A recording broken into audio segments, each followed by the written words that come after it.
Jadi maksudnya pada permulaan umur 7 tahun ni sebenarnya kalau di sekolah, kalaulah sistem pendidikan sekolah kita tadi memberikan perhatian terhadap pengajian adab ini dengan baik dan diajar oleh guru-guru adab yang baik, maka ini akan menghasilkan murid yang akan terbina akhlaknya sampai ke dewasa. Karena permulaan inilah yang akan menentukan murid ini jadi ataupun tidak jadi. Faham? Kebanyakan kita waktu ketika dah 7 tahun dan seumpamanya ni, dia akan sibuk dengan matematik lagi, sibuk dulu dengan mengaji sains, sibuk dengan tengok bahasa Inggeris dia pandai ke tak pandai, tapi adab dia tak didik.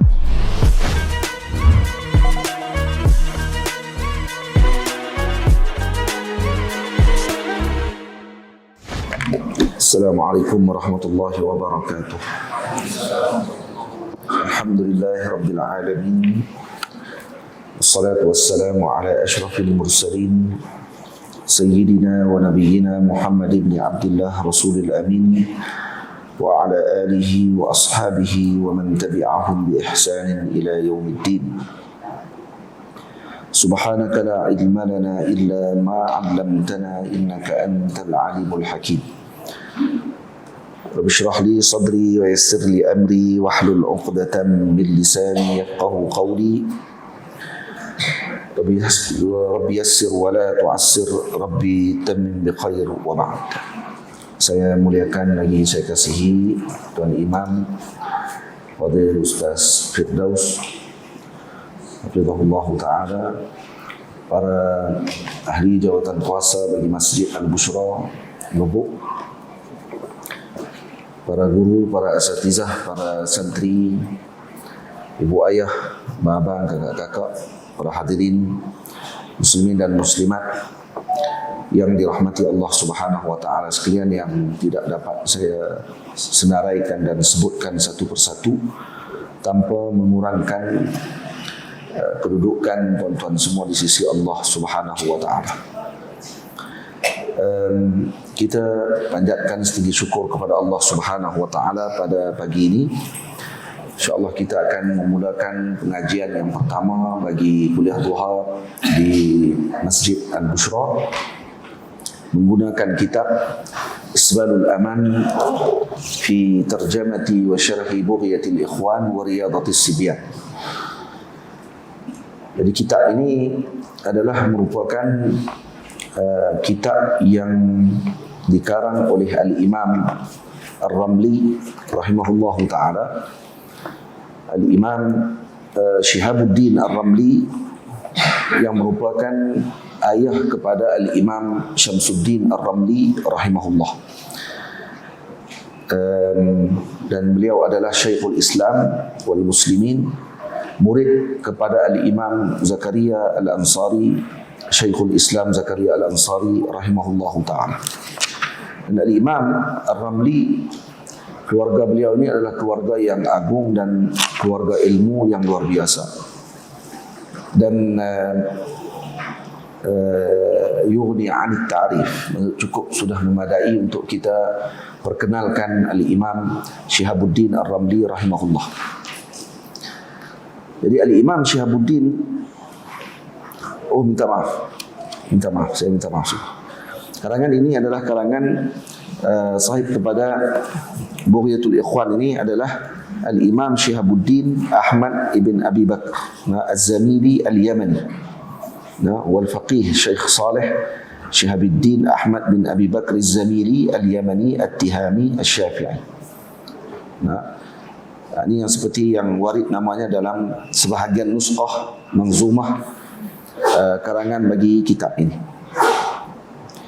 Ini yang seperti disebutkan oleh Abdullah bin Muhammad Al-Habsyi dalam Masadir Fikri Al-Islami fil Yaman. Dan negerinya, tempat lahirnya beliau adalah di Balad Wisa yang berada pada mantiqah Tihamatil Yaman, seperti yang disebut dalam kitab Masadirul Fikri Lil-Habsyi. Dan banyak kitab-kitab karangan yang dikarang oleh beliau. Antaranya karangan yang ditulis yang kita akan baca pada hari ini, yaitu kitab Simtul Aqiyan ataupun Riyadatus Sibyan, kitab Bughiyatul Ikhwan wa Riyadatis Sibyan yang dikarang oleh Al-Imam Az-Zamili rahimahullahu ta'ala. Baik. Kitab ini ada banyak syarahannya. Antara syarahan yang disyarahkan yang terkenal adalah karangan Al-Imam Basaudan rahimahullahu ta'ala, yang merupakan salah seorang ulama besar daripada Yaman, Al-Hadrami, wafat pada tahun 1266 Hijriah. Ini salah seorang yang mensyarahkan kitab ini dalam kitabnya Simtul Iqyan, syarah kepada Bughyatul Ikhwan wa Riyadatis Sibyan. Dan ada juga syarahan ringkas yang disyarah oleh sebahagian masyayikh di dalam rakaman syarahan mereka. Dan saya tidak melihat lagi ada yang menterjemahkan kitab ini. Lalu pada beberapa tahun yang lalu ketika masih di Mesir, saya mensyarahkan dan saya menterjemahkan kitab ini, dan alhamdulillah cuma masih tidak lagi dicetak dengan baik karena kita masih lagi dalam proses mensyarahkan kitab ini. InsyaAllah kalau nanti siap syarahannya, kita akan cetak dengan cetakan yang bagus insyaAllah. Jadi isbalul aman maksudnya adalah, al-isbal maksudnya macam tutupan yang bagus, yang menyelamatkan. Kalau kita pakai kain, isbal ni maksudnya kita akan melebihkan, iaitu dia macam menutupi, yakni tutupan yang aman. Dan juga Bughyatul Ikhwan ataupun kehendak daripada teman-teman, dan juga memberikan pendidikan kepada kanak-kanak. Ini tajuk kitab ini kalau kita terjemahkan, ataupun dengan Riyadatus Sibyan dengan makna pendidikan kepada kanak-kanak. Karena sekarang masalah berkenaan dengan parenting ataupun mendidik kanak-kanak yang dilakukan oleh ibu ayah banyak yang terpengaruh dengan pendidikan barat, yang diberikan cadangan oleh barat dan seumpama dengan mereka. Dan mereka banyak menulis artikel dan juga dikeluarkan video-video pendek bagaimana untuk mendidik anak-anak milenium ini. Maka sayugia bagi muslimin untuk mengambil panduan yang telah ditinggalkan oleh para salafus salih yang terdahulu. Karena para ulama menyebutkan al-khair thumma al-khair fi ittiba'i man salaf. Dan asy-syarru kullu syarr fi ibtida'i man khalaf. Maksudnya yang paling terbaik, dan tidak ada yang paling terbaik melainkan mengikuti para salaf yang terdahulu, yakni para pemuka kita yang terdahulu, yaitu orang-orang terdahulu yang telah meninggalkan panduan besar kepada kita semua. Wasyarru kullu syarr, dan yang paling buruk adalah apa? Fi ibtida'i man khalaf, yaitu ibtida' atau bid'ah yang dilakukan oleh orang-orang yang terkemudian. Jadi kalau kita perhatikan dalam masalah pendidikan kepada kanak-kanak, banyak di kalangan kita yang seakan tidak ada panduan, nak diambil daripada mana panduan tersebut. Sedangkan Al-Imam Al-Ghazali radhiyallahu ta'ala anhu di dalam Ihya telah menyenaraikan dan menyebutkan panduan besar bagi pendidikan kepada anak-anak lelaki dan wanita, lelaki dan perempuan. Dan kitab ini hakikatnya ataupun manzumah ini, syair ini adalah ringkasan ataupun saduran daripada karangan Al-Imam Al-Ghazali rahimahullahu ta'ala. Imam Al-Ghazali telah mensyarahkannya di dalam atau menyebutkannya di dalam Ihya Ulumuddin dalam bahagian berkaitan dengan pendidikan kepada kanak-kanak. Soalan ini diberikan perhatian oleh Sayyidina Al-Imam Al-Ghazali rahimahullahu ta'ala, Syekh Hujjatul Islam, tentang keperluan dan kepentingan anak-anak sebagai generasi penerus kepada umat ini.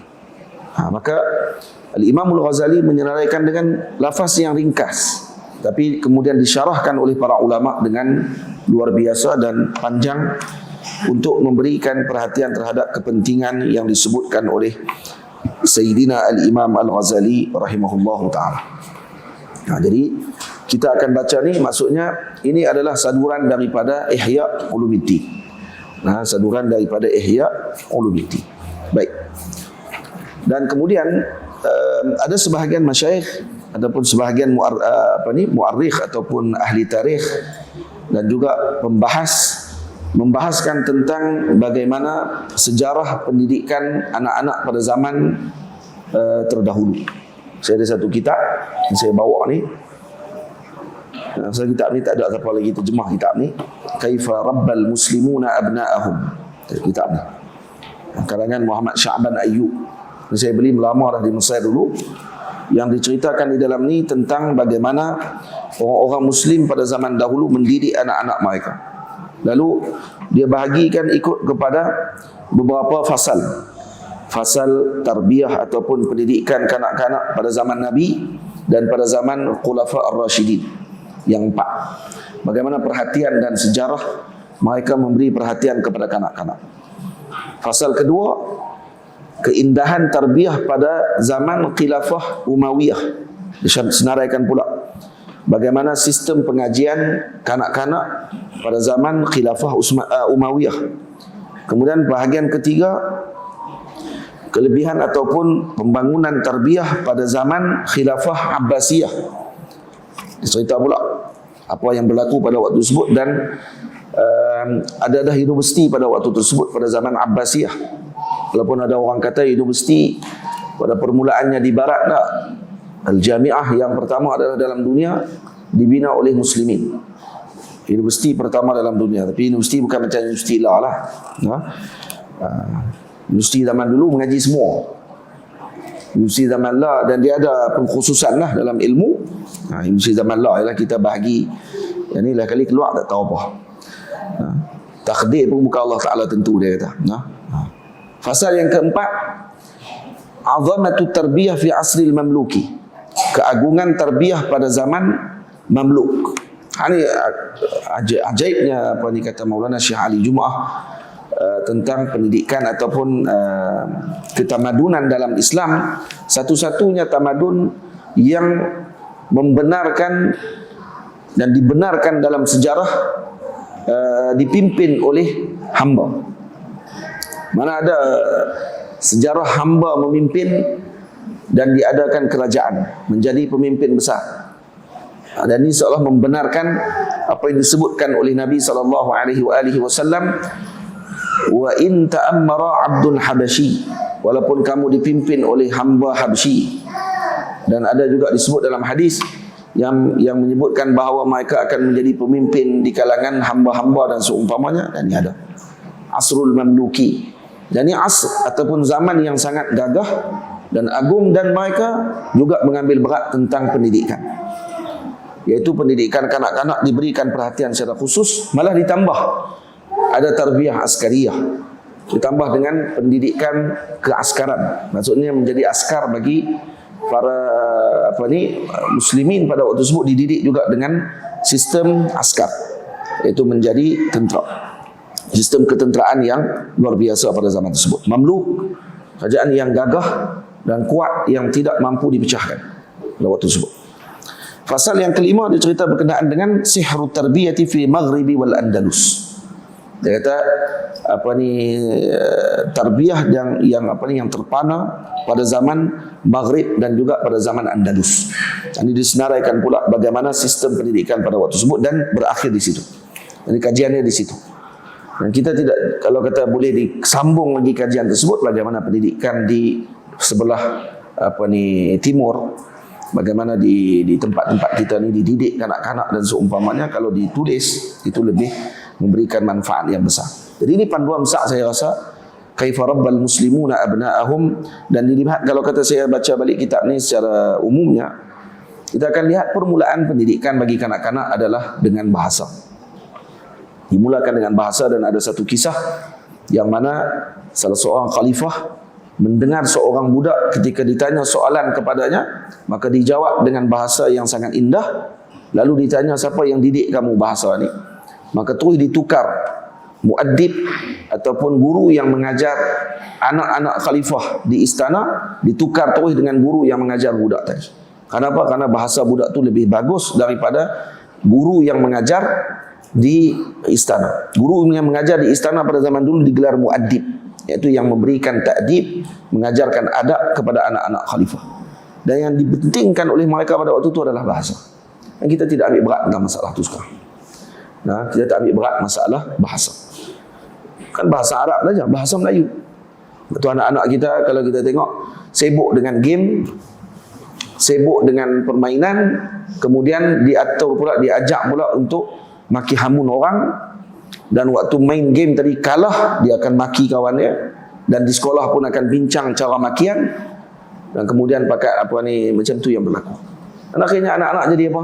Anak tak jadi apa? Nah, dan mak ayah pula mempertahankan anak-anak mereka. Ketika anak mereka buruk ucapan, dan kalau dilihat semuanya bermula daripada rumah. Mak pun sama, ayah pun sama. Nah, TV pun ajak yang tu. Dan juga rancangan-rancangan yang paling terkemuka adalah rancangan-rancangan maki orang. Itu ya. Rancangan maki orang, rancangan perli orang, rancangan permainkan maruah orang. Itu tidak. So, tu apa ni yang buat lawak-lawak dan seumpamanya. Mana ada lawak sekarang ni yang lawak tidak memperkenalkan orang dan juga tidak mempermainkan maruah orang. Nah, dan akhirnya budak-budak muda sekarang ni dia tak ada adab lagi. Dan kalau orang tua-tua tanya pun mereka jawab macam artis tu jawab yang dalam TV. Kenapa? Kerana itu pengaruh yang paling besar sekali yang mereka telah dapatkan sekarang. Boleh? Dan nanti kita akan tengok bagaimana sistem yang digunakan oleh para ulama dulu ketika mendidik kanak-kanak. Dan insya-Allah kalau kita terapkan sistem ini, barakah insya-Allah. Barakah dalam keluarga kita dan barakah dalam kehidupan masyarakat kita, insya-Allah, amin rabbal alamin. Dan ada ramai lagi para ulama, antaranya yang dikarang lagi, saya bawa 2-3 kitab ni, bukan kita nak baca semua ni. Saya bawa main ni sebagai contoh bahawa dulu telah dikarang oleh para ulama kita kitab-kitab yang berkait dengan perkara tersebut. Jangan sampai ada orang kata banyak kitab berkenaan dengan parenting dikarang oleh barat. Dan mereka pun ambil daripada kita, kemudian mereka potong nama ulama-ulama kita. Nah, kalau barat tadi yang tulis tadi adalah orientalis, mereka akan potong dan tidak sebutkan nama ulama kita seolah mereka pertama yang bertemu dengan perkara tersebut. Seperti yang dilakukan oleh Roger Bacon ketika mana dia meletakkan asas bagi bagi seorang tadi melakukan bahas ataupun perbahasan ilmu, maka dia letakkan kata perlu ada beberapa perkara. Yang pertama, kena tahu tajuk perbahasan. Yang kedua, kena diterangkan khutbah ataupun sistem yang digunakan dalam perbahasan yang dia letakkan. Maka apa yang disenaraikan oleh Roger Bacon diletakkan di dalam sistem universiti sekarang sebagai sistem untuk kita menulis tesis, katanya. Jadi kata Roger Bacon mula yang buat. Roger Bacon zaman bila?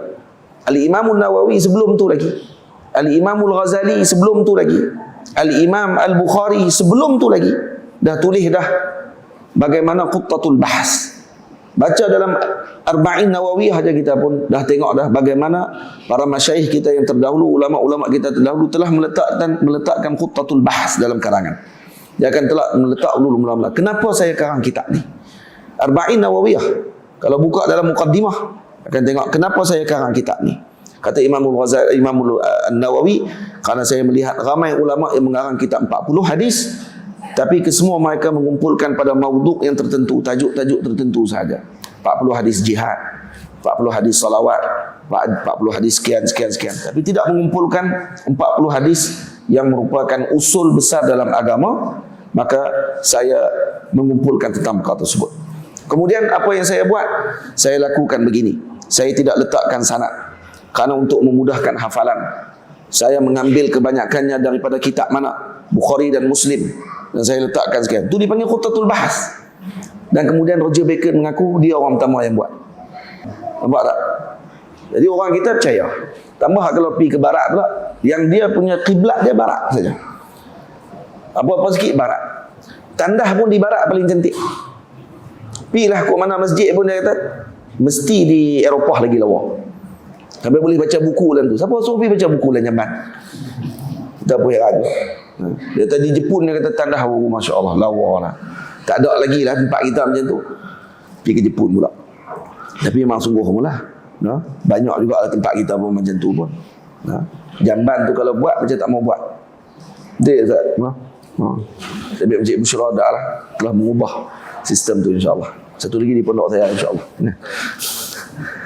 Jadi hadirin yang dirahmati Allah, antara kitab lain yang dikarang lagi oleh para ulama adalah Adabul Fatah. Ni kitab ni yang dikarang oleh Sayyidi Syekh Ali Fikri, Amin Awal Daril Kutub Al-Misriyah, iaitu setiausaha pertama bagi Darul Kutub Misriyah, tempat menyimpan makhtutat ataupun manuskrip besar di Mesir.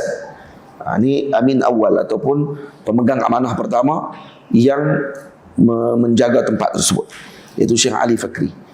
Syekh Ali Fikri ini, kitab ni yang saya beli ini disebabkan kerana Maulana Syekh Ali Jumaah, guru kami, menyebutkan dalam satu ucapan beliau bahawa beliau mencari kembali kitab ni kerana ada orang pinjam kitab dia dan kemudian tidak dibagi balik. Bukan ni lah, bukan kitab ni lah. Hanya saya punya lah. Saya kata, dia apa ambil tu? Bukan dia. Ini memang yang asli. Dan kemudian adik saya dapatkan ketika di Mesir. Tengok ada satu kitab ni dia jual. Orang jual kitab ni dia jual dan kemudian terus dibeli. Harga mahal pula tu. Kitab Tabaah lama ni cetakan tahun 1924. Ni. Dan satu lagi dipanggil Adabul Fatah. Adabul Fatah ni Adabul Fatah. Adabul Fatah. Kitab ini kata Maulana Syekh Ali, ini adalah kitab etika dipanggil. Etiket. Untuk kalau kata seorang pemuda dan seorang pemudi, sepatutnya kitab ini kalau kata diterjemahkan, dan saya dapati rupanya telah diterjemahkan oleh seorang alim daripada Melayu kita, Syekh Ahmad Al-Johuri. Kata silap mana? Saya Syekh Ahmad Al-Johuri. Sekarang kita adab perempuan. Diterjemahkan, dicetak oleh Akademi Jawi. Adab perempuan. Cuma adab lelaki mungkin Syekh tak jumpa ke, ataupun dia tak jumpa lagi kitab ni ke, macam mana wallahu a'lam. Tapi ada adab perempuan, tajuk dia adab perempuan. Dan bila saya buka di dalam tu, sama isi dia dengan kitab Adabul Fatah yang dikarang oleh Syekh Ali Fikri. Satu kitab lagi saya tak bawa, ada di rumah, di pondok. Yang ni untuk lelaki. Dalam ni dia akan cerita apa dia? Cerita adab dia dengan guru, tapi dia tak cerita macam kitab lain. Cerita dia cara lain sikit.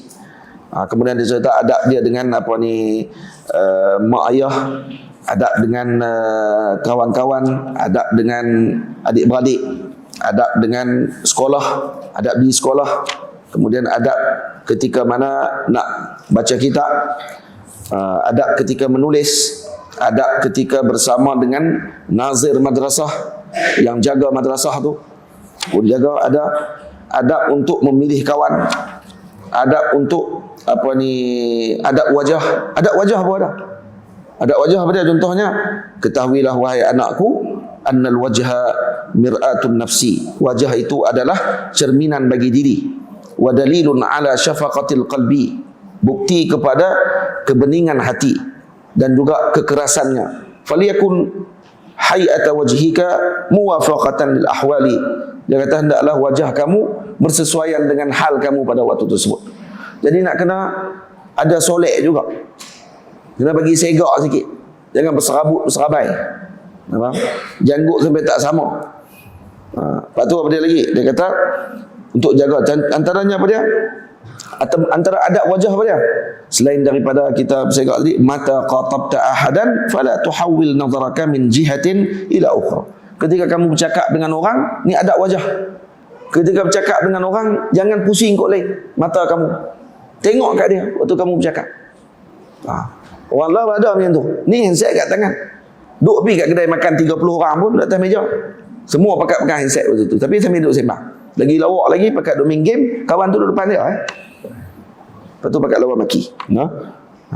Dan jangan kamu jangan kamu menundukkan pandangan kamu di depannya. Tengok dia ketika bercakap. Unzur bi'ainil qana'ah likulli ma tarah. Dan tengok pada setiap apa pun, dia kata tengok dengan pandangan yang qana'ah, pandangan cukup. Jangan tengok dengan pandangan tamak. Maksudnya gitu.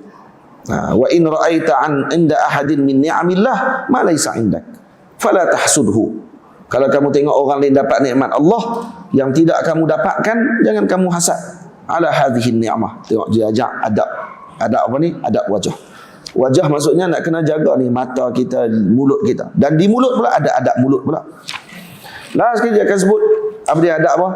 Ni adab kahwin semua cerita habis semua. Sampai dia akan cerita pula berkenaan dengan kesihatan pula. Adab untuk jaga tubuh badan.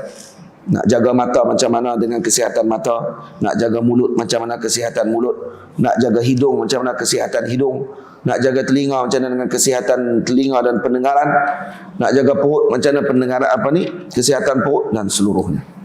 Dan begitu juga adab perempuan pun ditulis macam tu. Lepas tu kata Maulana Syahri, kitab ini dikira sebagai kitab etika. Yang kalau diajar kepada para murid di sekolah, insya-Allah dia akan keluar sebagai orang yang beretika. Masalahnya kita diajar kepada murid-murid kita di sekolah dengan etika barat. Nah, bagus. Bukan kita kata semua tidak bagus. Bagus. Nah, tetapi jangan ditinggalkan etika yang telah ditinggalkan oleh golongan ulama kita muslimin kepada kita semua. Salah satunya ni yang kita akan baca pada hari ini. Ini sebagai mukaddimah lah. Mukaddimah dengan terkejut sangat. Ada orang kata terus baca kitab ini terkejut sangat pula. Jadi kita mula mukaddimah dulu dan kita hadiahkan Al-Fatihah kepada Al-Imam Syihabuddin dan juga Sayyidina Al-Imam pengarang kitab ini iaitu Imam Syihabuddin dan juga kepada para pensyarahnya bisirril Fatihah. A'udzubillahi minasyaitonirrajim. Bismillahirrahmanirrahim. Alhamdulillahirabbil alamin. Arrahmanir rahim. Maliki yaumiddin. Iyyaka na'budu wa iyyaka nasta'in. Ihdinas siratal mustaqim. Siratal ladzina an'amta 'alaihim ghairil maghdubi 'alaihim waladdallin. Amin. Baik, kitab ini manzumah iaitu nazam atau syair yang disusun oleh al-Imam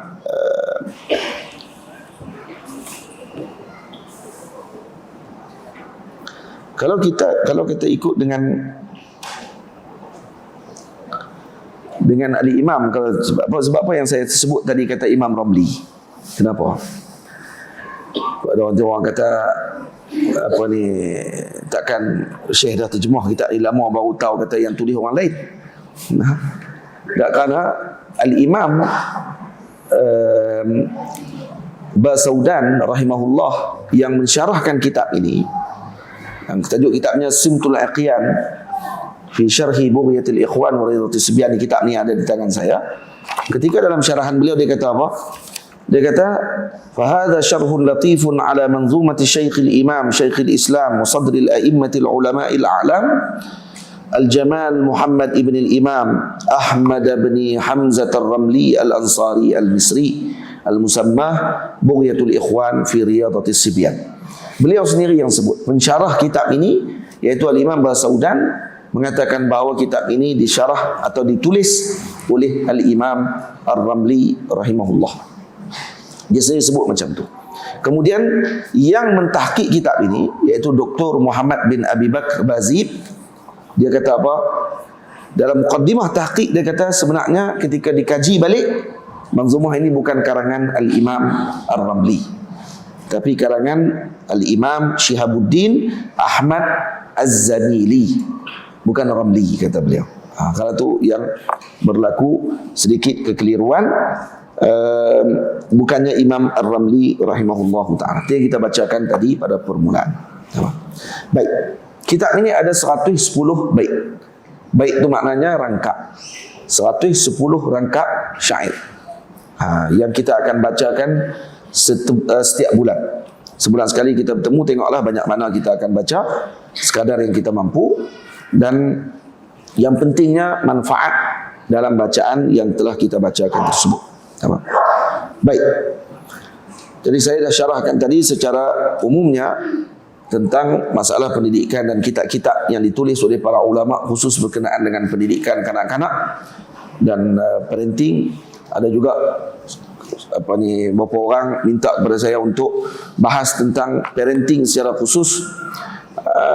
Saya kata saya bukanlah ahlinya untuk bahas tentang perkara tersebut. Cuma ada kita tulis dan terjemahkan kitab ini, dan kita kata kita ambil teruslah daripada apa yang disandarkan ataupun yang disarankan oleh para imam, para ulama kita di dalam kitab-kitab karangan mereka tersebut. Tamam. Baik. Kata musannif rahimahullahu taala, bait yang pertama, muka surat yang pertama kita tulis itu. Bismillahirrahmanirrahim. Alhamdulillahil waliyil hamdi. Alhamdulillahi waliyil hamdi. Muwaffiqil khalqi li kulli rushdi. Ala alladhi bihi alaina an'ama. Hamdan ya'ummul arda turran was sama.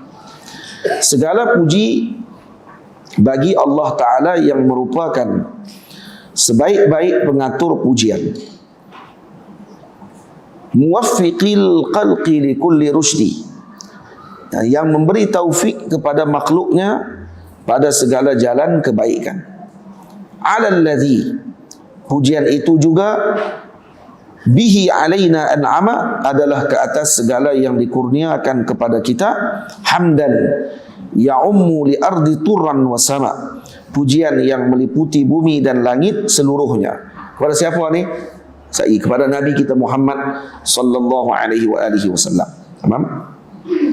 Jadi musannif rahimahullah dalam bait yang pertama dan kedua memulakan kedua-dua rangkap syair ini dengan mengucapkan alhamdulillah setelah membacakan basmalah. Bismillahirrahmanirrahim.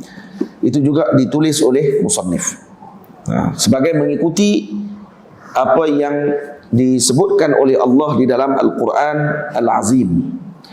Karena Allah memulakan dalam Al-Quran dengan Bismillahirrahmanirrahim. Alhamdulillahi Rabbil Alamin.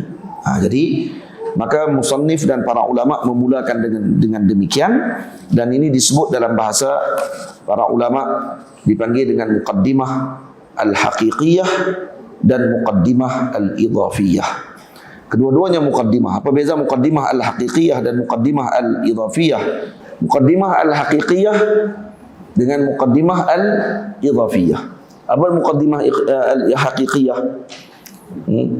Muqaddimah haqiqiyah adalah muqaddimah yang tidak didahulukan di hadapannya dengan sesuatu pun, atau sebelumnya dengan sesuatu. Baik sebelum bismillah disebut, ada tak benda lain disebut sebelum tu? Tidak disebut. Maka dipanggil muqaddimahnya muqaddimah al-haqiqiyah. Ini permulaan yang hakiki. Muqaddimah idhafiyah, alhamdulillah adalah muqaddimah idhafiyah, yaitu permulaan yang sebelumnya terdapat sebutan yang lain, yaitu ada sebut alhamdulillah, boleh ada sebut bismillahirrahmanirrahim. Maka dipanggil dengan muqaddimah al-idhafiyah, yaitu permulaan yang disandarkan ataupun yang diikuti setelah ada permulaan sebelumnya. Boleh. Itu dipanggil muqaddimah idhafiyah. Jadi kedua-duanya muqaddimah. Kenapa? Karena ada hadis yang disebutkan oleh Nabi SAW. Nabi mengatakan kullu amrin zibalin, setiap perkara yang mempunyai bal ataupun yang diberi perhatian oleh syarak, yang diiktiraf oleh syarak. Jadi bukan setiap perkara tadi, maknanya apa saja perkara. Takut nanti kalau orang faham macam tu, dia kata setiap perkara kalau tak mula dengan bismillah ataupun dengan alhamdulillah, maka perkara tadi akhta, fahuwa akhta, iaitu dikira sebagai kurang berkat, atau abtar, iaitu dengan makna kurang berkat. Karena akhta maksudnya seperti ekor lembu yang terputus, jadi kuranglah daging dia, maka tak boleh dibuat korban. Maka kalau kata bismillah tidak dimulakan dengan urusan tadi, dan alhamdulillah tidak dimulakan dengan suatu urusan yang diiktiraf dengan syarak. Kenapa saya sebut yang diiktiraf oleh syarak? Karena ada benda yang tak boleh mula dengan bismillah. Contohnya orang tadi, na'udzubillah min zalik, dan moga Allah jauhkan kita daripada perkara tadi, seperti minum arak contohnya. Dia pegang botol arak, kemudian dia baca bismillah. Ada ihanah, itu main-main, dan itu dikira sebagai penghinaan. Dan kalau dia main-main dengan perkara tadi, boleh jatuh kufur dengan sebab main-main tadi. Faham? Dia juga memakai apa ni, kata ulama, ketika buang kasut. Kita buang kasut kita, maksudnya kita pecat kaki kita daripada kasut, adakah kena baca bismillah juga? Yang ni sebahagian orang ulama kata tidak perlu untuk baca bismillah pada waktu tersebut. Ataupun satu lagi, makan bawang secara khusus, makan bawang. Kalau bawang duduk dalam nasi tu lain lah.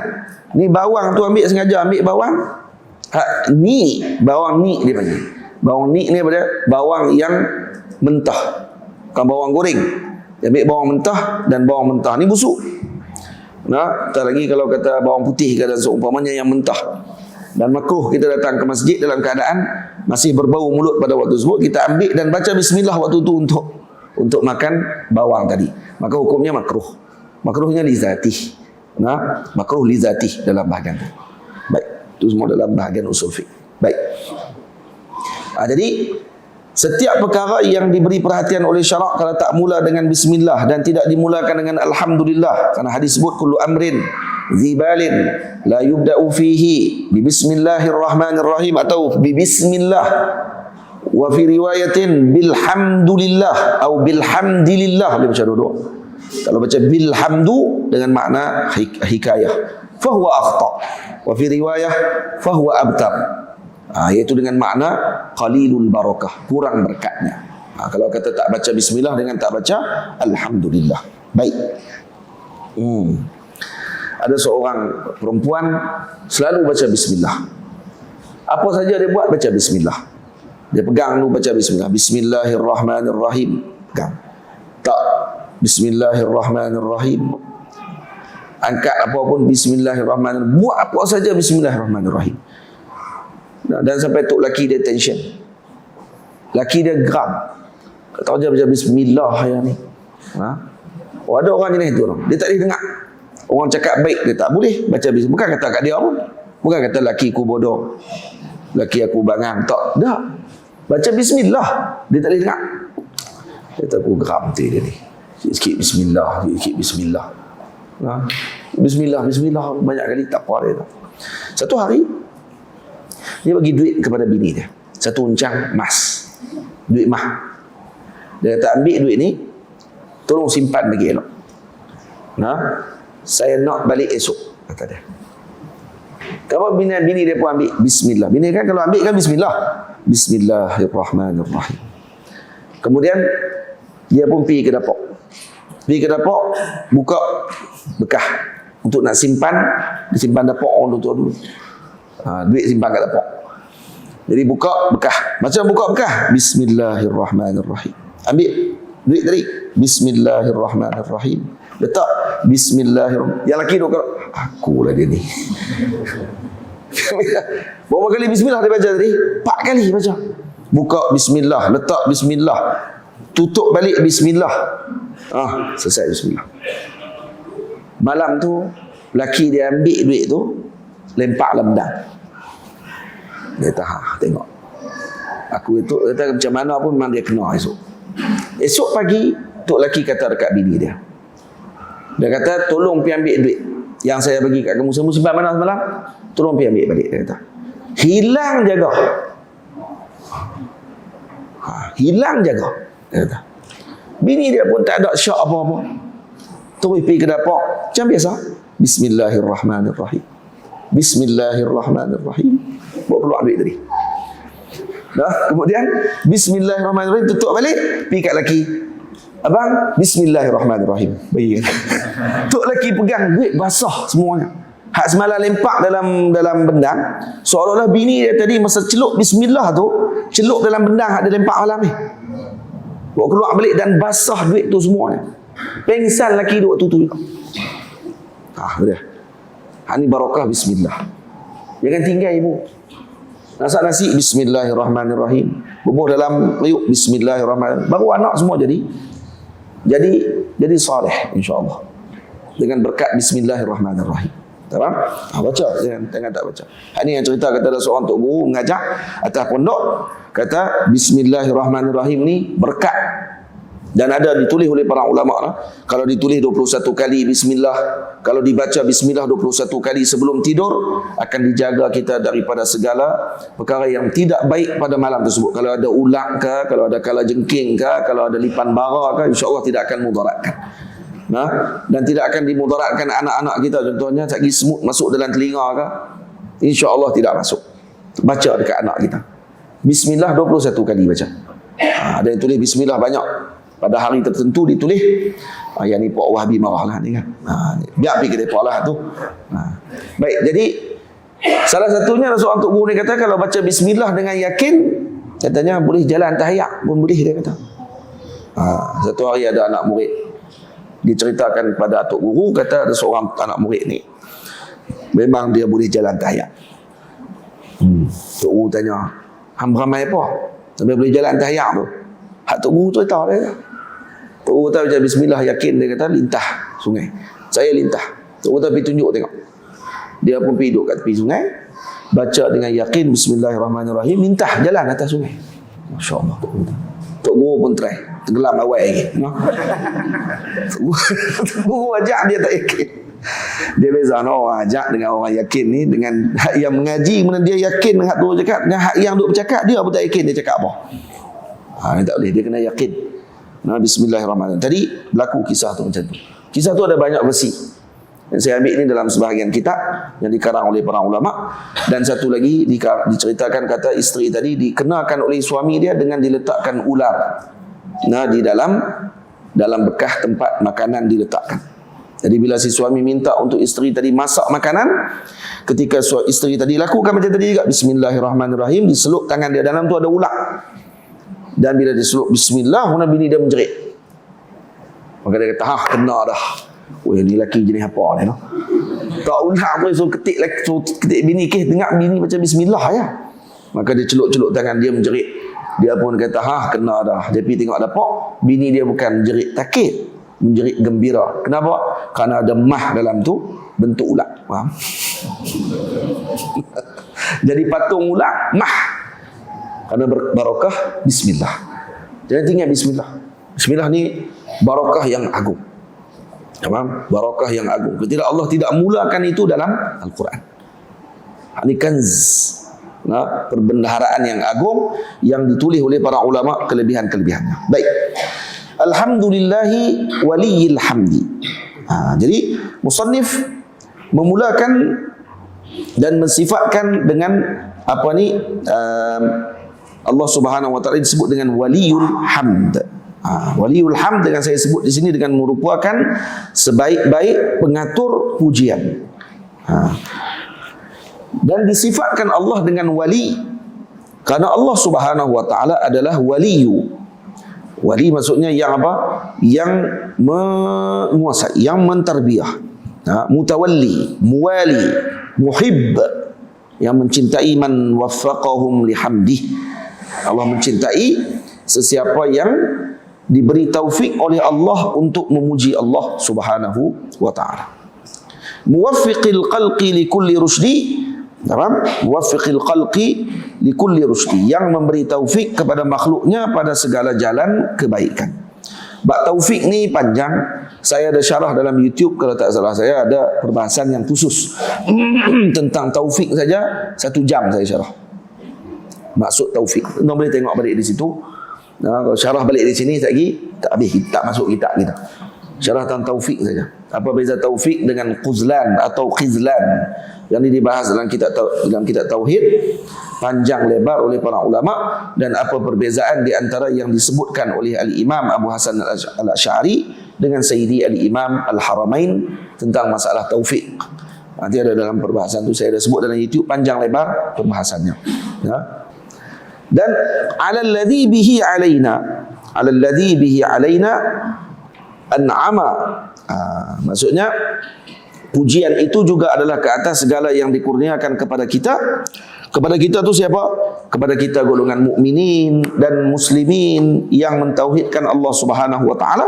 An'ama yaitu yang mana pujian tadi meliputi bumi dan langit seluruhnya. Yang alladzi bihi alaina an'ama, yang telah memberikan kepada kita dengan nikmat, yaitu Allah memberikan kepada kita dengan nikmat yang pertama apa? Nikmat al-ijad. Yaitu menjadikan kita daripada tiada kepada ada, dan kemudian Allah Ta'ala memberikan kita pula dengan nikmat al-imdad, yaitu dengan diberikan kepada kita dengan karam, kemuliaan daripada Allah Subhanahu wa Ta'ala. Dan kemudian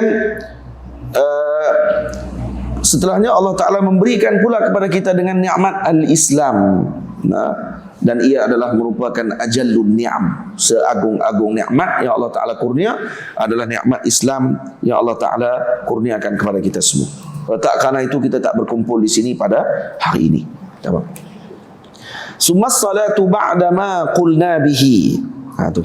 Summa salatu ba'da ma qulna bi. Bawah tu, yang bawah tu itu adalah nota kaki nah. Jangan silap baca pula. Yang 1 2 tu sebab dia tulis pula sama-sama besar pula. Saya habaq kat anak murid saya Zahid, kata dekat dia tulis bagi nampak beza sikit lah. Lepas tu dia pergi tulis kecil telajak pula dah. Tu besar tu lah tuan-tuan pegang tu. Kecil sangat. Saya kata ni kesian kat orang tua-tua ni. Jadi lepas tu dia buat kat saya pula tu besar ni pula dah. Besar telajak pula dah. Sampai saya pun pening tak tahu mana satu saya tulis, mana satu nota kaki. Tapi lepas tu ada garis tu. Garis itulah yang membezakan antara kalau ada garis tu pula ada ujung sikit je. Jadi sikit tu tu yang bawah garis tu adalah nota kaki. Tapi kita tak syarah habis lagi kitab ni. Masih dalam proses syarah. Lama dah kitab ni saya tulis. Tapi tak ada nak syarah. Kitab lain dulu keluar. Jadi insya-Allah nanti setelah selesai syarah nanti keluar kitab dengan cetakan yang lebih elok nanti insya-Allah. Tapi lama lagi di sini kita sebulan sekali. Sebulan sekali ni takkan sebulan ni ya, no? Lama pun sebulan sekali. Jadi sebulan depan pula ada lagi. Bulan tu lagi sampai tak tahu berapa kitab nak habis kat sini. Nah. Doa lah bagi insya-Allah berterusan. Doa bagi umur panjang dan doa diberikan kebaikan kepada pihak Masjid Bushra insya-Allah. Bushra. Doa diberikan kebaikan pada Ustaz Firdaus lah. Jangan dia pindah pula.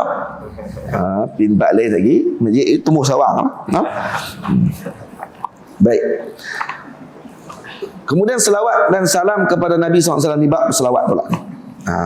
Summa salatu ba'da ma qulna bihi 'ala nabi wa alihi wa sahbihi.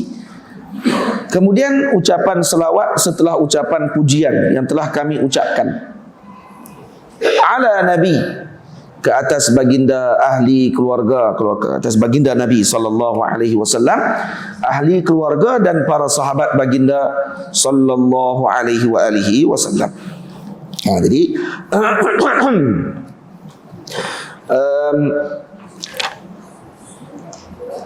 dan disebutkan di sini, kita dah panjang dah sebenarnya syarahan berkenaan dengan salawat ni banyak, tapi mengambil hak ketika mana pengarang menulis tentang perkara tadi, maka kita sebutkan secara ringkas tentang makna salawat. Salawat di sini adalah dengan makna rahmah maqrunah bitta'zim. Ini rahmat yang disertai dengan pengagungan daripada Allah Subhanahu wa taala.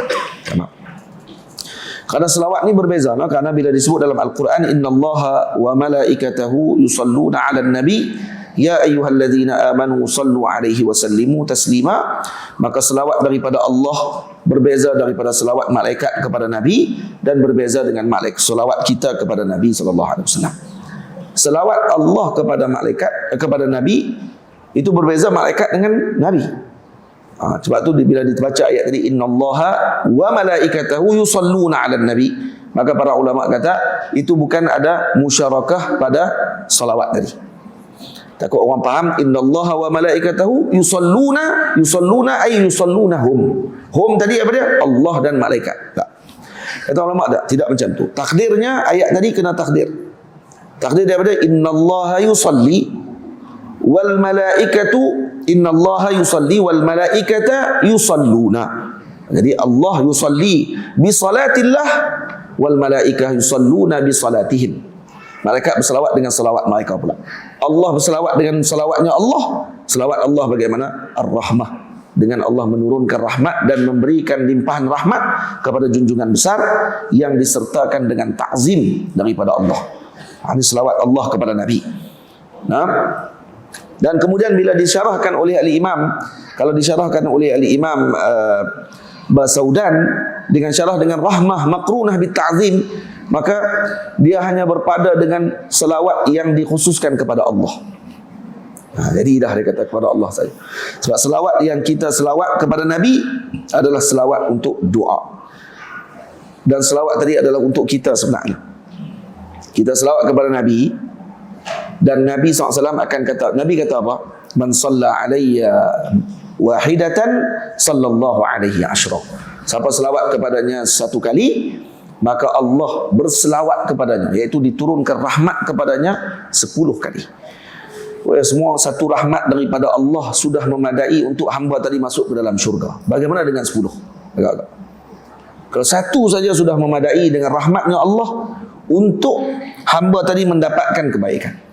Dan ketika mana Allah Ta'ala, Nabi SAW sebut, rahmat Allah Ta'ala ni kalau dibahagikan kepada peratus, contohnya lah, maka 1% sahaja yang Allah Ta'ala turunkan ke muka bumi. Dengan 1 tadi, tamam, ibu mengasihi anaknya. Ibu mengasihi anaknya karena 1 tadi. Dan kemudian disebut oleh Nabi, siapa berselawat kepada Nabi, maka Allah akan 100 kali Allah akan berselawat kepadanya, iaitu dengan diturunkan rahmat kepadanya 9 kali. 10 kali. Tamam. 10 kali yang tadi kasih daripada ibu kepada anak dia dengan 1% saja. Macam mana dengan 10? Dan 10 ni pula tidak dimaklumkan 10 apa. Dan 1 tu dengan bentuk dia macam mana? Wallahu a'lam. Maka ni anugerah agung yang Allah Ta'ala berikan kepada orang yang melazimi selawat kepada Nabi SAW. Maka jangan ditinggalkan selawat. Amalkan selawat selalu. Ba'dama qulna bihi, yakni setelah mana kami mengucapkan pujian. Itu dikata kemudian ucapan selawat setelah ucapan pujian yang telah kami ucapkan. Jadi setelah kami ucapkan dengan pujian kepada Allah dan kami ucapkan basmalah tadi, apa yang kami ucap selawat? Selawat tadi kepada siapa? Alan Nabi. Jadi alan Nabi ini adalah muta'allaq dia dengan apa? Ta'alluq dia dengan as-salatu. As-salatu ala Nabi wa alihi wa sahbihi. Jadi Nabi, kita sedia maklum apa takrif Nabi? Nabi adalah wazannya Nabi, atau wazannya fa'il. Fa'il dengan makna maf'ul boleh, dengan makna fa'il pun boleh. Baik. Kalau maf'ul dengan makna mereka ini orang yang diberikan oleh Allah dengan khabar, untuk mengkhabarkan. Ketika mereka mengkhabarkan kepada umat tentang apa yang dikhabarkan oleh Allah kepada mereka, maka jadi fa'il. Fa'il maksudnya kata pembuat. Jadi kata yang diperbuat kepada mereka. Maksud Allah mengutuskan mereka, maka jadi maf'ul, dan mereka menyampaikan kepada umat jadi fa'il. Faham tak faham? Tak apa, nanti dua tu. Baik. Dan itu selawat kepada Nabi SAW, dan kemudian Ali Muhammad. Dan Ali Muhammad, seperti mana kita sedia maklum bahawa ahli keluarga Nabi SAW ialah yang diarahkan kepada kita untuk kita meminta kepada Allah, atau yang diminta daripada Allah kepada kita untuk kita mengasihi mereka. Yaitu siapa ahli Muhammad di sini? Yaitu Banu Hashim dan Banu Muttalib. Bani Hashim dan Bani Muttalib. Kedua-dua bani ini adalah yang paling kuat mempertahankan Nabi SAW. Sebab dia ada 4 keluarga Abdul Manaf. Abdul Manaf ada 4 orang anak. Yang pertama namanya Muttalib, kedua namanya Hashim, ketiga namanya Abdul Asyams, yang keempat namanya Naufal. Naufal. Jadi 4 ini, 2 daripada mereka iaitu Hashim dengan Muttalib. Hashim adalah datuknya Rasulullah, dan Muttalib adalah datuknya Al-Imam Syafi'i radhiyallahu anhu. Bukan Abdul Muttalib. Abdul Muttalib adalah anak kepada Hashim, di bawah Hashim. Muttalib ni adalah bapa saudara beliau yang datang mengambil beliau daripada Madinah, bertemu dengan datuk beliau, dengan isterinya Hashim, Sayyidina Hashim, iaitu Sayyidatuna Salma, di kampung Bani Najjar di Madinah Al-Munawwarah, tempat Nabi kita Muhammad selalu berkunjung ke sana bersama dengan ibunya. Dan disitulah Nabi kita belajar berenang. Di kampung Bani Najjar lah Nabi belajar berenang, dan Nabi kemudian pakar dalam perenangan. Tapi tak dengar dah selepas tu kata Nabi berenang. Tapi di situ Nabi belajar berenang. Dalam riwayat disebutkan di situlah tempat Nabi belajar berenang, di kampung Bani Najjar. Dan ada orang kata, dan di kampung Bani Najjar itulah bapa Nabi kita Sayyidina Abdullah dimakamkan. Kampungnya di mana? Bani Najjar ni di sebelah kanan sayap Masjid Nabawi sekarang, yang berhampiran dengan pintu Babus Salam. Jadi Babus Salam ujung sana, Hujung masjid di bahagian sebelah kanan ni, hujung penjuru masjid tu dekat dengan pintu pagar Masjid Nabawi besar tu. Dekat pintu tu di situ makam ayah Nabi kita Muhammad dulu. Kemudian telah dipindahkan makam tersebut ke Baqi' beberapa tahun yang dulu, beberapa puluh tahun yang dulu, ketika pembesaran Masjid Nabawi dikorek makam ayah Nabi. Dan yang mengikuti majlis ataupun proses pemindahan makam ataupun jasad ayah Nabi tadi, ada salah seorangnya hadir ke masjid guru kami yang mulia Maulana Syekh Yusri hafizahullah, menyampaikan berita dan juga menceritakan tentang sejarah Madinah. Dia kata dia juga ada pada waktu tersebut dan dilihat jasad ayah Nabi masih utuh seperti baru ditanam semalam. Ya, cantik elok lagi jasadnya. Macam mana orang kata ayah Nabi masuk neraka? Ini kita pun heran juga ni. Ajaib. Dan kalau kita baca dalam sirah, dia kata, duk pi buat apa tempat tu? Nabi pun tak pi. Pandai dia. Geram tu aku Wahabi ni. Dia kalau bodoh, jangan kumpul dengan orang lain. Seorang-seorang dirilah. Dalam hadis diriwayatkan, ada satu kisah. Sayyidina Nabi pernah merajuk dengan beberapa isteri baginda Nabi. Antaranya Sayyidina Hafsah. Tapi pernah merajuk dengan Sayyidina Hafsah.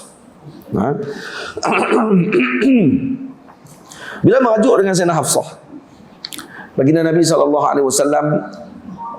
pergi bermalam lebih kurang 1 bulan di satu tempat. Di mana? Di Dar Nabirah. Dar Nabirah ni dibuat masjid pada zaman tu. Nabi bermalam di situ, tidur di situ. Sayyidina Umar pergi tanya dekat sahabat, di mana Rasulullah? Sebulan tak melihat Nabi SAW. Nabi bermalam di situ, berkeluar di situ sebulan, di Dar Nabirah. Dan bersama dengan Nabi ada seorang hamba lelaki yang menjaga Nabi untuk urusan makan Nabi dan minum Nabi, dan kemudian dia akan tengok Nabi sentiasa. Dia akan duduk di atas sutuh. Sutuh ni apa dia? Macam bumbung, tapi zaman Arab dia tak ada bumbung macam kita. Dia ada macam atas tu apa dia? Macam slab atas tu lah. Dia punya bumbung rata tu, dia duduk atas tu, kaki dia duduk lonjok kaki, duduk main kaki tu, duduk tengok orang duduk lalu lalang apa semua. Sayyidina Umar di bawah. Sayyidina Umar tanya, Rasulullah ada? Dia pun tengok Sayyidina Umar, ada, dia kata. Tunggu sat. Tanya Nabi dulu. Dia pun turun tanya Nabi. Nabi benarkan. Barulah Sayyidina Umar masuk. Sayyidina Umar masuk, jumpa dengan Rasulullah, tengok Rasulullah. Waktu Sayyidina Umar menangis waktu tu. Tengok Nabi sedang berbaring dan ada bekah pada tubuh Nabi SAW disebabkan kerana orang panggil apa? Pelapik ataupun tikar yang Nabi gunakan untuk berbaring tadi. Dan Nabi tidak berbaring atas lantai, atas tilam yang empuk, atas tikar yang diperbuat daripada pelepah tamar. Dan Sayyidina Umar menangis, dan Sayyidina Umar kata, Sayyidina Nabi tanya, kenapa kamu menangis wahai Umar? Kata dia, kerana ya Rasulullah, dia kata, Kisra, Parsi, Kaisar Rum, mereka ni orang yang dimusuhi dan memusuhi Allah, dan mereka diberikan dengan kekayaan yang luar biasa, dan kamu kekasih Allah. Tidur di atas lantai yang macam ni saja ya Rasulullah, dia kata. Kemudian Nabi SAW menyebutkan tentang dunia kepada Sayyidina Umar dan memperingatkan beliau tentang perkara tersebut, dan memberikan perhatian kepada Sayyidina Umar tentang keagungan Islam dan kemuliaan kita sebagai muslimin. Sayyidina Umar kata kepada Nabi, ya Rasulullah, kenapa merajuk ya Rasulullah? Karena Hafsah. Kalau Hafsah bagi kamu sakit hati ya Rasulullah, izinkan saya pancung dia ya Rasulullah. Sayyidina Umar kata, kalau dia yang bagi kamu sakit hati ni, tak. Orang zaman lah tak, semua lelaki salah semua. Tak ada perempuan betul ya semua. Tak ada lelaki betul ya, semua perempuan betul ya semua. Lelaki salah semua. Tak ada lelaki yang betul. Kita semua mangsa sebenarnya. Mangsa buli. Cyberbully ni lelaki ni semua. Buatlah apa pun mesti hang salah punya. Tak apa, tak mau masuk campur dalam urusan orang. Biarkan mereka dengan apa yang mereka lakukan. Tamam. Baik. Jadi di mana Darun Nabirah tadi? Tempat Nabi bermalam tu. Tanya balik. Darun Nabirah tu adalah di kampung Bani Najjar. Dan di mana tempat Nabi bermalam? Di situ, di tempat ayah Nabi dimakamkan. Ada kubur ayah Nabi di situ waktu Nabi bermalam tu. Maknanya Nabi ketika merajuk pergi ke mana? Pergi ke sisi ayahnya Sayyidina Abdullah, duduk di situ. Hati sikit sirah. Berarti apa ni? Ngaji Madinah saja ya. Nah. Ada ngaji Madinah lah. Kalau tak arti tu, kalau arti tak apa lah. Alhamdulillah. Ada dalam sirah, ada dalam buku. Siap. Ada dalam apa ni, peta lagi tunjuk di mana tempat makam ayah Nabi SAW. Jadi moga-moga dapat perhatian dengan perkara tersebut dengan baik. Dan kemudian dipindahkan makam ayah Nabi. Sebahagian ada kata dia petanda makam ayah Nabi tadi di nombornya sekian-sekian, tapi kan kita tak tahu di mana makam tersebut diletakkan. Ini masalah orang kita ketika mana sejarah tidak diberikan perhatian dan menganggap bahawa ianya adalah syirik. Seolah-olah kalau kita pergi ke makam para wali Allah Ta'ala dianggap syirik. Ini berat. Dan ini sejarah sebenarnya. Nah, ini sejarah. Kalau orang barat, nah, kubur-kubur raja mereka ataupun tempat-tempat sejarah raja mereka pernah lalu, mereka akan simpan, jaga. Dia kata ni apa? Ni barat, mereka orang bukan Islam. Kita nak bagi. Raja-raja Islam kita juga menyimpan, nah, dan juga menjaga kesan sejarah di mana-mana tempat tersebut. Jangan dibuang dengan sewenang-wenangnya dengan nama membantah syirik. Saddu zari'ah katanya, untuk menghalang daripada berlaku benda yang tidak baik. Saddu zari'ah apa ni? Kamu mengaji usul fiqh di mana ni? Saddu zari'ah ni syaratnya bukannya senang-senang. Dia kata rasa dalam kepala otak zan, kata ni mesti akan jadi bahaya ni. Tuh diharamkan. Mana boleh zan? Dia kena tayakkud, kena yakin betul. Dia kata tu kita satu zari'ah lah, tak mau bagi orang buat syirik. Kamu yakin mana ni orang Muslim ni akan buat syirik pergi ke makam para wali? Kamu tahu mana? Nah, dan Nabi sendiri dah sebut dah, inni la akhwafu ala ummati syirik. Aku tak bimbang umatku buat syirik. Kamu pula lebih bimbang umat Nabi buat syirik. Nabi sendiri tak bimbang. Dia pula lebih buat bimbang lebih-lebih. Seolah macam mu'azzam umat Nabi ni memang akan syirik kalau pergi ke makam.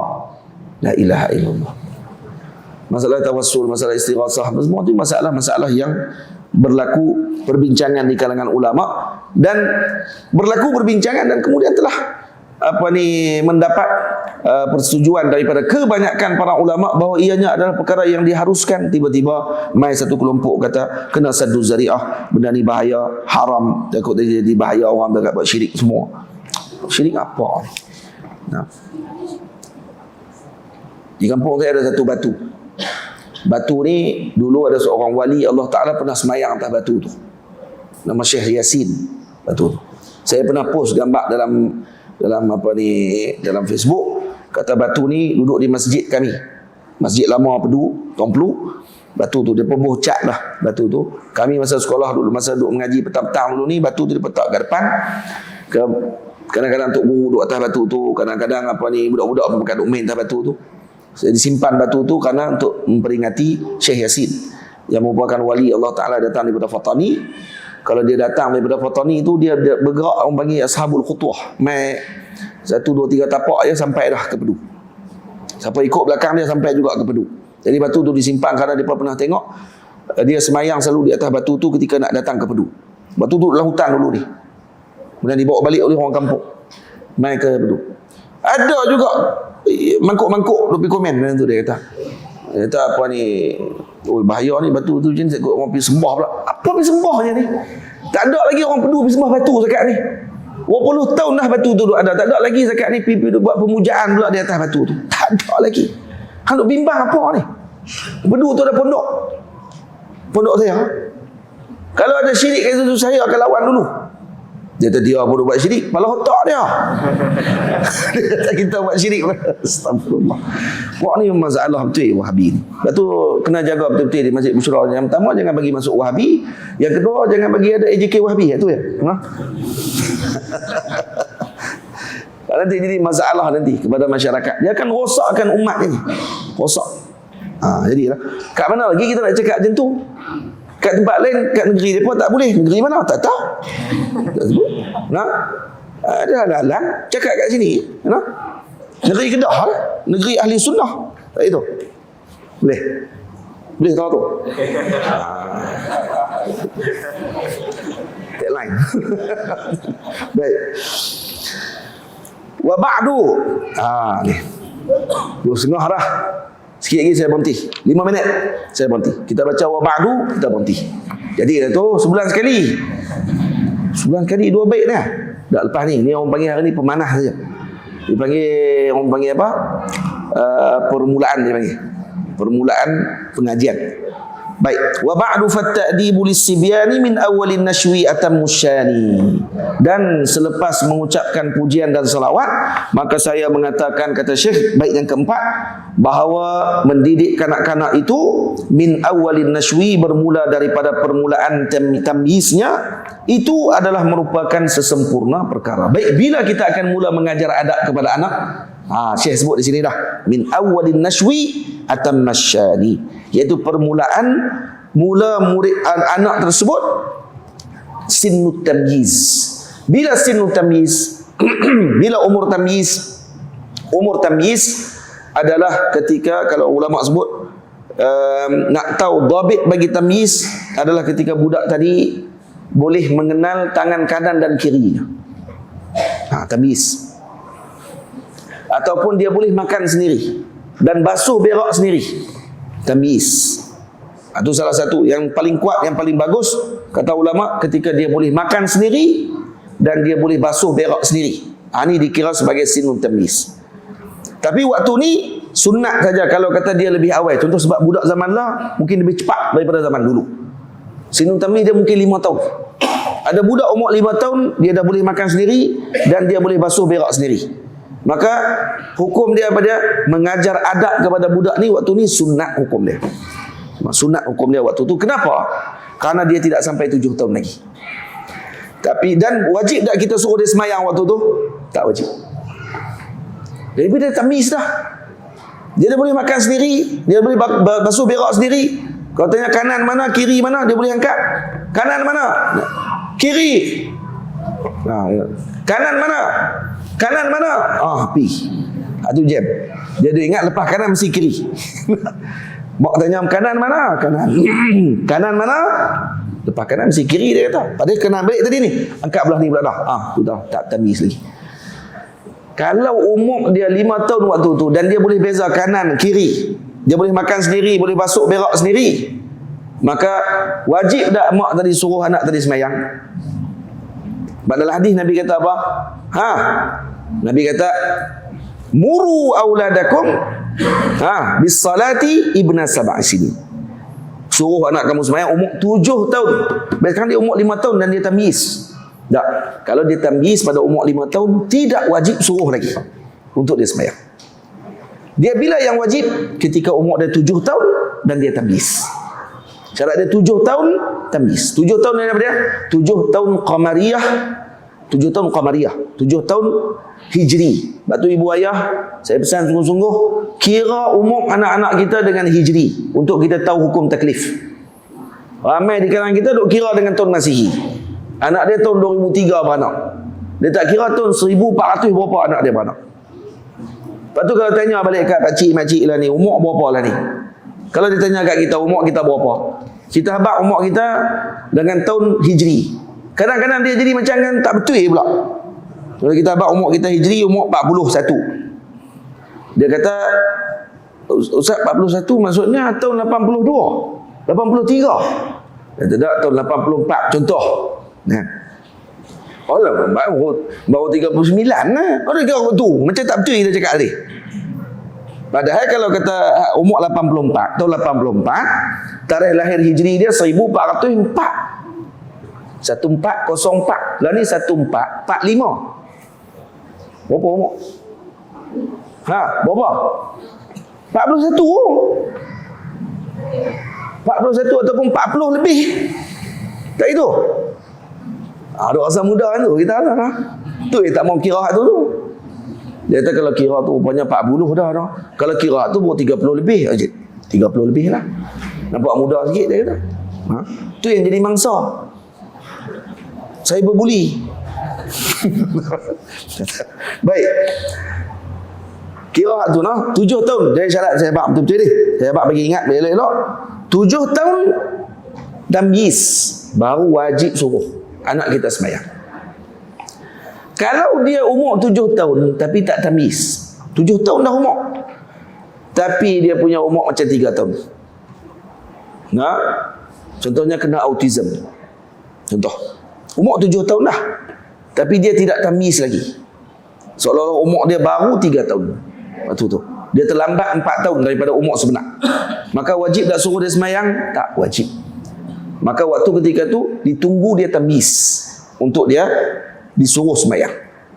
Maka kalau nak bagi suruh semayang ni, dia kena ada 2 syarat ni gabung sekali. 7 tahun tamyiz. Kalau tamyiz saja tidak 7 tahun, maksudnya kurang pada 5 tahun, kurang daripada 7 tahun contohnya, tak wajib lagi suruh. Baik. Kalau 7 tahun saja tapi tidak tamyiz pula, pun tak wajib suruh lagi semayang. Boleh? Faham lagi elok yang tu? Tu dalam mana tu sebut? Dalam Fathul Mu'in.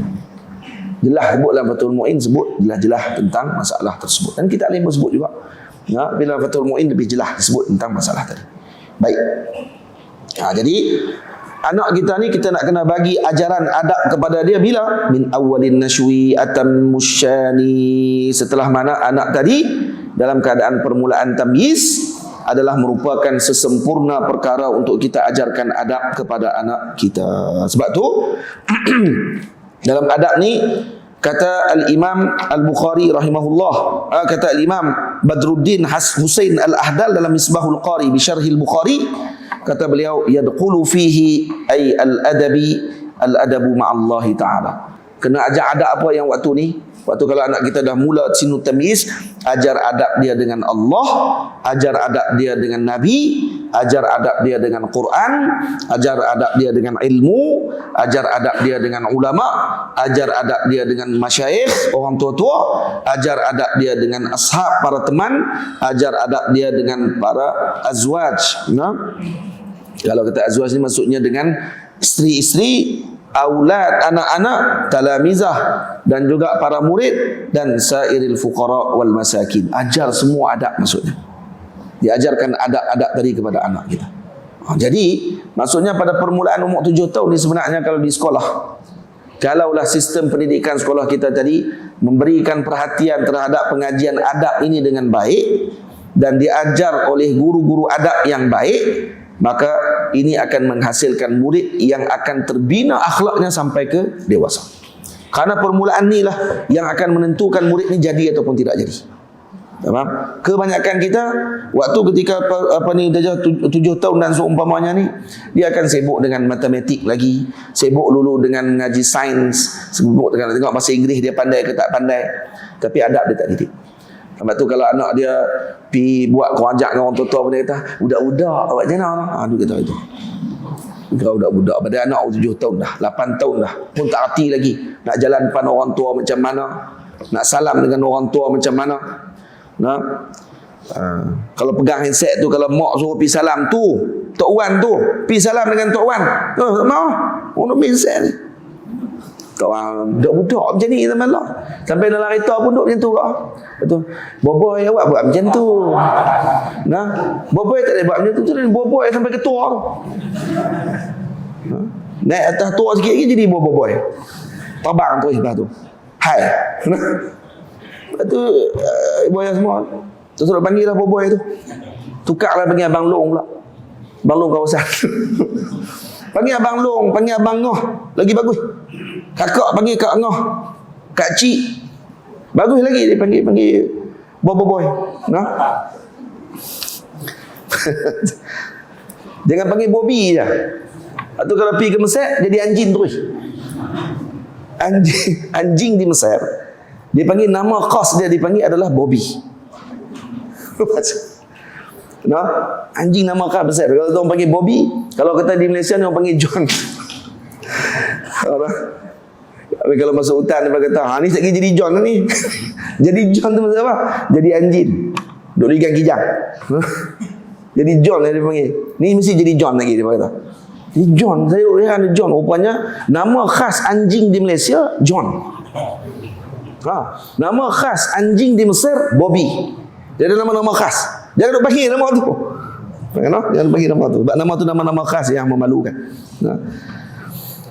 Baik. Jadi jaga adab, ajak anak-anak kita dengan adab-adab tersebut. Nanti insya-Allah kita akan syarah pada minggu depan. Dan saya akan bagi contoh-contoh kitab-kitab para ulama yang menjelaskan tentang adab-adab yang kita sebutkan tadi. Sebab tu diajar adab anak kita dengan sifat 20 contohnya. Tapi saya dapat cerita kata ada seorang guru ada karang sebuah kitab tajuknya Pesan Ayah kalau tak silap dia. Seorang ustaz ni tulis, Ustaz Rizal ke apa tak ingat saya, tapi saya tak baca lagi isi dia. Dia katanya bagus kitab tu untuk pendidikan sifat 20 bagi kanak-kanak. Saya pernah teringin nak tulis dan saya pernah tulis dah sikit. Tapi kemudian hilang kitab tu, mungkin tak ikhlas kot tu tulis di Mesir. Jadi saya akan tulis balik insya-Allah dengan moga-moga ikhlas lah. Kitab tu hilang sebab bukan kerana hilang sebab komputer saya rosak. Ada dalam komputer tu. Kitab tu saya tulis berkenaan dengan sifat 20. Macam mana perbincangan ayah Tok Wan dengan dua orang cucu dia. Tok Wan tu saya gambarkan ayah saya. Dua orang cucu tu anak saya. Muhammad Abu Nur dengan Aisyah. Masa tu mereka dua orang masa tu. Tok Wan tu sebenarnya Tok Wan tu lah saya dan anak dua orang tu pun saya juga. Saya yang tanya kat saya dan saya sendiri yang jawab dekat saya. Nah. Jadi saya tulis buku tu menggambarkan ada 3 orang Tok Wan dan 2 orang cucu yang cucu 2 orang ni bertanya tentang wujud Allah, tentang sifat qidam bagi Allah, tentang sifat kudrah bagi Allah, tapi dengan cara yang ditanya oleh kebanyakan kanak-kanak. Dia akan tanya soalan, di mana Allah? Boleh tak kita tanya di mana Allah? Adakah Allah bertempat ataupun tidak? Saya dengan harapan kitab itu nanti akan jadi bacaan tidur anak-anak ibu-ibu kepada anak-anak mereka. Agar anak dia nanti ni akan ada sifat 20 tu dalam diri dia dan dia tidak keluar jadi tak mau sebutlah. Tu kan. Tak bawa pahaman-pahaman yang pelik-pelik tadi. Sifat tentang takdir Allah, tentang jati diri sebagai seorang muslim. Jadi ditulis dalam buku tu tentang perbincangan di antara datuk dengan 2 orang cucunya yang bertanya, kemudian nanti dia akan ada praktikal dalam buku tersebut. Dan kadang-kadang bacaan sebelum tidur kepada anak-anak ni kadang-kadang sangat berkesan kepada anak tersebut dalam kehidupan setelahnya. Dia akan bagi kesan sungguh. Ada seorang budak diceritakan dalam satu rancangan TV di Jordan, dia kata dia cakap Arab Fusha. Dia TV tanya, macam mana kamu boleh cakap Arab fasih ni? Dia kata sebab ibu saya selalu baca buku bahasa Arab, cerita-cerita Arab yang fasih, fusha sebelum kami tidur. Dia kata masa mula baca saya pun tak tahu dia baca apa. Mak saya baca apa saya pun tak tahu. Tapi setelah lama dia kata saya dapat catch up dia punya beberapa kalimah dalam tu. Dan esoknya saya akan bawa cerita tu sembang dengan kawan saya namanya Maryam. Lepas tu dia pun bertanya, Maryam pun cakap fusha juga? Naam. Dia kata, bukan dia kata naam, dia kata ajal. Jawab ajal. Oi. Dia kata Maryam aidan tatakallami bil lughati al arabiyyah, tatakallam bil lughati al arabiyyah al fusha. Maka budak tu pun kata ajal. Oi, ajal. Dia tak kata naam, dia kata ajal. Banyak budak tu pun cakap Arab fusha juga. Dia tiap hari rupanya sebelum tidur mak dia akan baca buku bahasa Arab, buku-buku cerita Arab. Jadi kita kalau nak beramal dengan macam tu pun boleh. Baca kitab-kitab yang bermanfaat dan seumpamanya. Banyak sangat sekarang ni buku-buku yang diajarkan kepada kanak-kanak yang kita tidak pasti siapa yang tulis tadi. Dibimbangi penulisan tadi bukan daripada yang ahlinya. Moga-moga doa lah tu cita-cita tu banyak kali dah cerita tu tapi tahu bila nak sihat tahu. Dengan keadaan Allah ni. Moga-moga Allah Ta'ala berikan kelapangan kepada kita semua. Saya mohon ampun, mohon maaf kalau ada terkasar bahasa, tersilap dalam bicara. InsyaAllah pada bulan hadapan, minggu pertama bulan hari Sabtu, minggu pertama insyaAllah kita akan bertemu sekali lagi di Masjid Al-Bushra untuk meneruskan bacaan kitab ini pada bait yang kelima insyaAllah. Bait yang kelima ataupun saya akan ulang balik bait yang keempat, menunjukkan tentang apa yang perlu diajarkan adab kepada anak kita pada permulaan insya-Allah taala. Saya ucap terima kasih banyak kepada pihak masjid dan saya mohon maaf kalau ada terkasar bahasa dan tersalah bicara. Terima kasih juga saya ucap kepada pihak tuan rumah yang bagi kami tumpang semalam, dan juga kepada seluruh pihak masjid yang benarkan para santri saya untuk tidur di sini semalam. Dan moga-moga diberkati semuanya. Wassalamualaikum warahmatullahi wabarakatuh.